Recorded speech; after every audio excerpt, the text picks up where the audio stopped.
Hello, I'm Diane Myers from Texas Women's University, and today we'll be talking about PBIS in the classroom, behavior basics.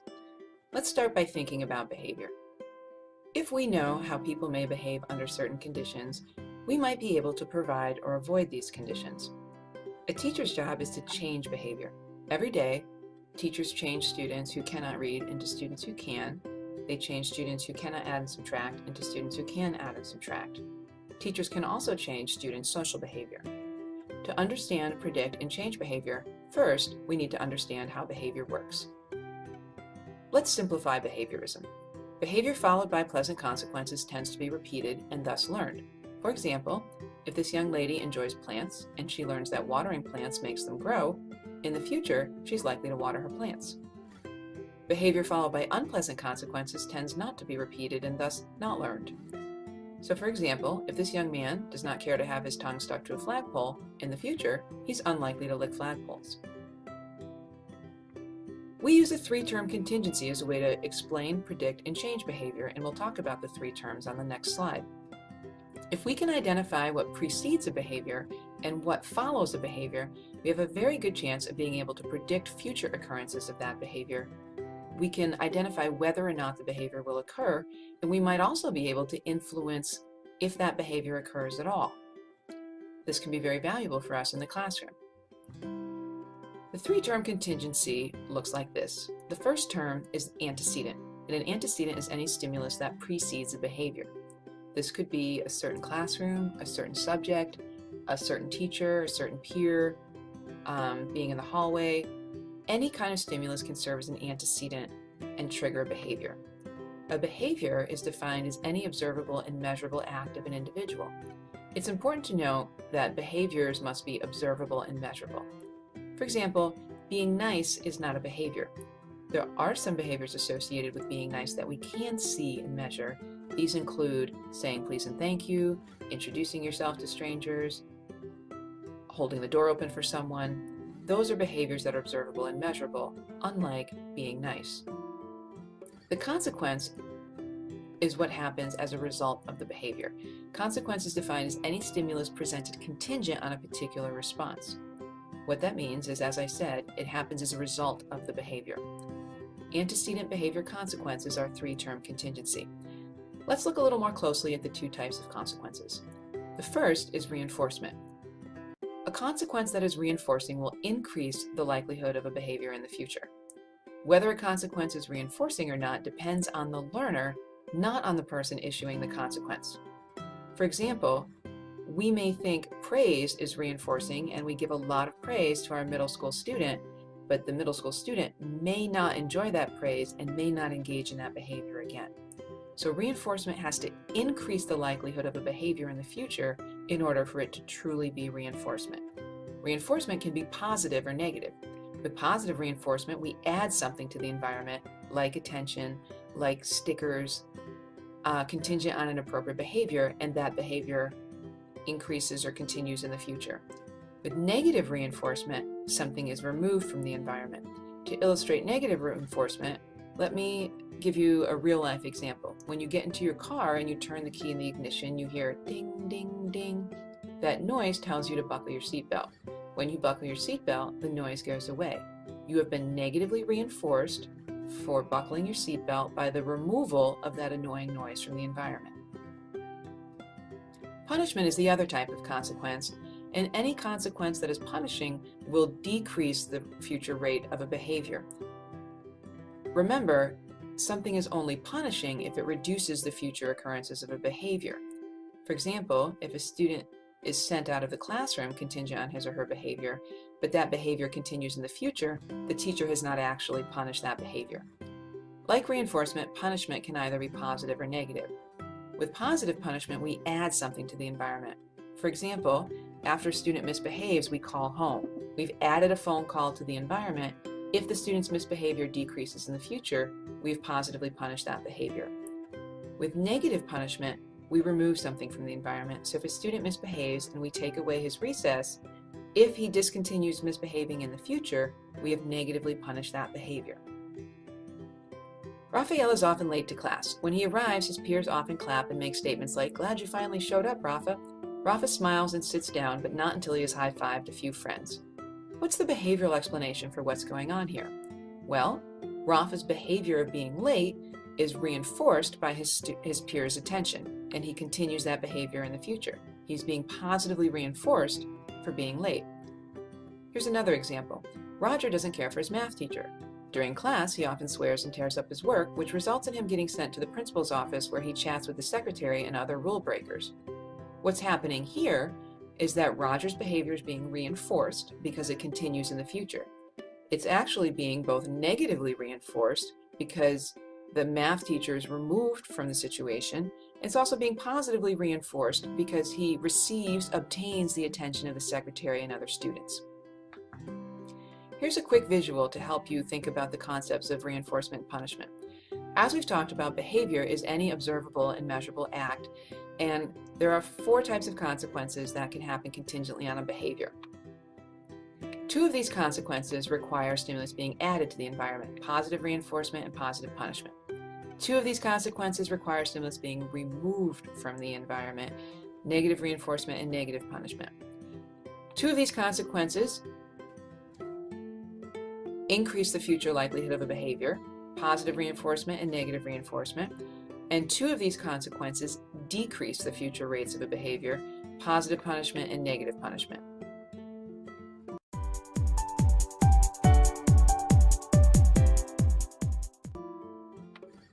Why does any of this matter to us in terms of classroom management? A few reasons. Knowing the mechanisms behind how behavior works will help you shape behavior. Tricks might fail you, but the science behind behavior never will. Understanding that reinforcement and punishment are scientific phenomena that affect behavior will help you choose consequences based on your observations rather than on what you think will work.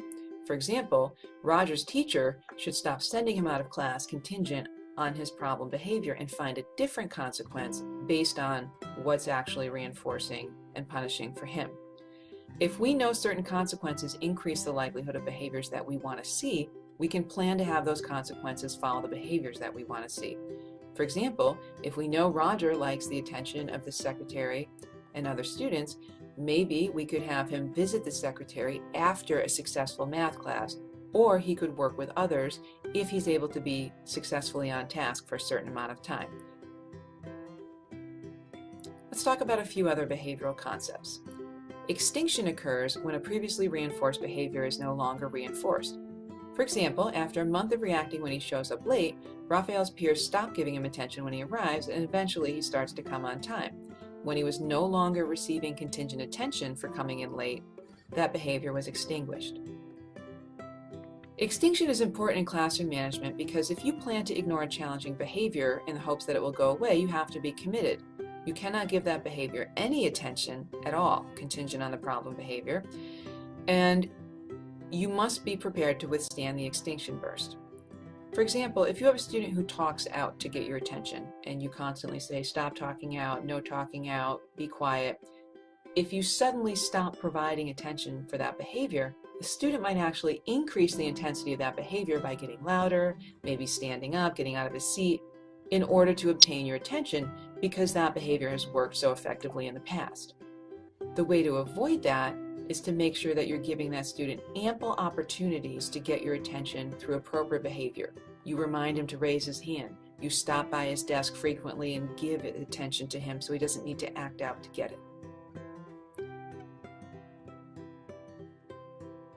Setting events are a 4th term that we sometimes add to our 3-term contingency.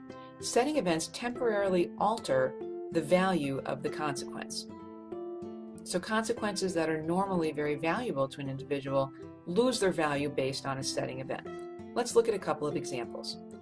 A student is more likely to want to work alone, which might normally be aversive to him or her, after he is being teased by peers on the bus in the morning.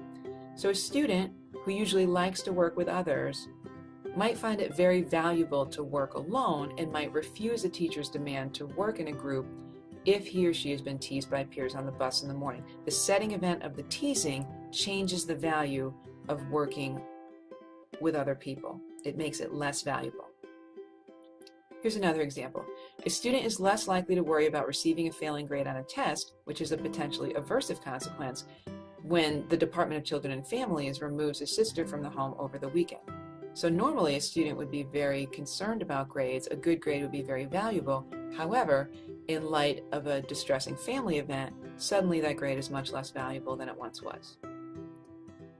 Why do setting events matter to us in the classroom? There's a lot of different setting events that our students might encounter. Like we talked about, could be a family event, a fight at home, issues with siblings, could be issues with peers, a fight on the bus, an unpleasant interaction with a teacher, a bad grade. It could be physiological, the student misses medication or just isn't feeling well or is feeling tired. There are all kinds of setting events, and a lot of times we're not necessarily going to know that they happen. If we do know that setting events have occurred, we can think about them, and that will help us prevent inappropriate behaviors. And parents or guardians can be valuable allies in providing information about setting events. Sometimes you'll be able to tell just through your interactions with a student that a setting event has occurred. Other times it might be very helpful to get information from the parents and guardians, and if you have a good relationship with them, they're more likely to give you a heads up if there's something going on at home that might serve as a setting event and affect that student's behavior. Finally, let's talk about function. All behavior serves a purpose, and we call this the function of a behavior. There are only two possible functions of any given behavior: to get something or to get away from something. Our students might be trying to get a lot of different things. Sometimes it's attention, sometimes it's an item or an activity, and they might be trying to avoid a lot of things. Sometimes they're trying to avoid attention or a certain item or activity. Sometimes they're trying to avoid doing work. Function is important to us because all behavior that students exhibit serves one of these two functions, even inappropriate behavior. If we can identify the function of an inappropriate behavior, we can teach an appropriate replacement behavior that serves the same function. For instance, for a student who calls out to get our attention, we can teach that student to raise his or her hand in order to obtain our attention, and we can prompt him to do so in a situation where he was likely to call out. Here's a quick illustration of what function can look like. This cat is engaging in a behavior that normally results in attention from his owner. When the cat doesn't get the attention that he's used to as a result of this behavior, he begins increasing the level of the behavior. You might remember this as an extinction burst from our previous discussion. He engages in all kinds of different behaviors to try and get his owner's attention, including donning a bat suit. He throws himself a party, and none of these result in the attention he was expecting. So the cat turns to a behavior that is a surefire way to gain attention. Please note that it's an inappropriate behavior, but it results immediately in the owner's attention, and the cat has been successful in getting his function met. Sometimes this happens with students. If their appropriate behavior doesn't result in what they need, they resort to more inappropriate behavior.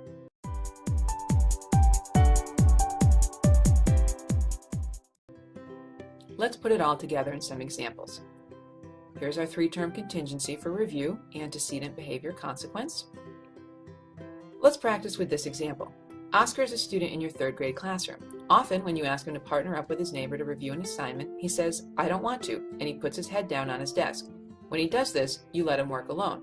He's particularly grouchy and likely to engage in this behavior on days when he hasn't gotten enough sleep. You might want to pause and review this because I'm going to ask you about it on the next slide. What is the antecedent in Oscar's scenario? Right, the teacher asked Oscar to work with his neighbor. Oscar engages in the behaviors of saying, "I don't want to," and putting his head down. And the consequence for those behaviors is that the teacher removes the demand and Oscar is able to work alone. Have we added something or taken something away from the environment? We have taken away the teacher's request to work with someone else, and the effect is that Oscar continues to display this behavior in the future. This consequence functions as negative reinforcement. The demand is taken away, so it's negative, and his behavior continues in the future, so it's reinforced. The setting event is a lack of sleep the night before, which makes his grouchiness more likely. Let's look at another example. During transitions, Eileen will make inappropriate comments, make noises, and touch others. When she engages in these behaviors, her peers scream at her, that is, they give her attention. She is more likely to engage in these behaviors following periods of time with limited attention, for example, following independent seat work. The antecedent in this situation is the transition. What kind of behaviors do we see from Eileen? Right, we see inappropriate comments, noises, and touching peers. And the consequence for these behaviors is that her peers scream at her. Attention is added to the environment, and the effect on Eileen's behavior in the future is that the behavior continues. So this consequence functions as positive reinforcement. Positive because we've added attention to the environment, and reinforcement because the behavior continues. The identified setting event is periods of time with limited attention. I hope this is making sense. Let's look at one more example. You have asked your 11th graders to write poems based on recent dreams. Dorothy writes a beautiful poem and you ask her to share it with the class. She says no thanks. She does not complete the next several assignments. When you call home, you find out that Dorothy's been working long hours on the farm, fighting with Auntie Em, and is embarrassed because she doesn't have nice clothes like the other kids. In this scenario, Dorothy's poem writing is the behavior of interest. Let's break it down. The antecedent in this scenario is the teacher asking Dorothy to write a poem. The behavior, as we just said, is Dorothy's poem writing, and the consequence for her poem is that the teacher asks her to read it out loud. Attention is added to the environment, and the effect on Dorothy's behavior in the future is that it decreases. She does not want to write poems anymore. This consequence functions as positive punishment. Positive because we've added attention to the environment, and punishment because the behavior of poem writing decreases in the future. Even though the teacher thought she was doing something nice by praising Dorothy in front of her peers, that actually reduced the likelihood of Dorothy's poem writing in the future. Again, it's not whether or not the teacher thinks a consequence is reinforcing or punishing, it's what happens to that behavior in the future. It's how the learner perceives the consequence. The identified setting events in this scenario, there were several: problems on the farm, a family dispute, and Dorothy's embarrassment about her wardrobe. Why do we look at these scenarios? Well, there's a few reasons to show you that behavior is predictable. If you understand how behavior works, it's more likely that you can manipulate the environment to increase the likelihood of the behaviors that you want to see and decrease the likelihood of those behaviors that you don't want to see. If you think about what is occasioning the behavior, if you're thinking about antecedents, and you're also thinking about what's maintaining the behavior or the consequences, you're more likely to be proactive and less likely to take behavior personally. So to summarize, we talked about the three-term contingency, antecedent, behavior, consequence. We talked about reinforcement and punishment and how consequences can either increase the future likelihood of a behavior, that is, they're reinforcing, or decrease the future likelihood of a behavior, that is, they're punishing. We talked about how setting events temporarily alter the value of a consequence. We talked about extinction and some of the cautions associated with extinction. And we talked about function, either to get something or to get away from something.